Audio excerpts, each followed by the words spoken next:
மண்டபம் அருகே பன்னீர்செல்வத்தின் வாகனத்தை தடுத்து நிறுத்தி தேர்தல் பறக்கும் படை அலுவலர்கள் சோதனை செய்த சம்பவம் பரபரப்பை ஏற்படுத்தியுள்ளது.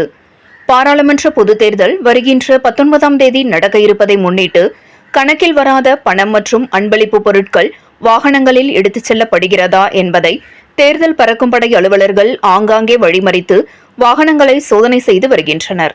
இதில் பல வாகனங்களில் இருந்து கணக்கில் வராத பணம் மற்றும் பொருட்கள் பறிமுதல் செய்யப்பட்டு வருகிறது.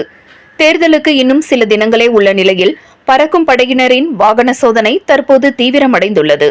இந்த நிலையில் ராமநாதபுரம் தொகுதியில் போட்டியிடும் சுயேட்சை வேட்பாளர் பன்னீர்செல்வம் ராமேஸ்வரம் பகுதியில் தேர்தல் பரப்புரையை முடித்துவிட்டு வாகனத்தில் ராமநாதபுரம் நோக்கி வந்து கொண்டிருந்தபோது மண்டபத்திற்கு அருகே வந்த வாகனத்தை தேர்தல் பறக்கும் படை அலுவலர்கள் வழிமறித்து தடுத்து நிறுத்தி சோதனை செய்தனர். அவர் பயணம் செய்த காரின் டிக்கியை திறந்து அதிலிருந்த பைகளை சோதனை செய்தனர். கணக்கில் வராத பணமோ பொருட்களோ எதுவும் இல்லை என்பதால் அந்த வாகனத்தை அனுப்பிவிட்டனர். ஓபிஎஸ்ஸின் வாகனம் பறக்கும் படை அதிகாரிகளால் சோதனை செய்யப்பட்ட சம்பவம் பரபரப்பை ஏற்படுத்தியுள்ளது.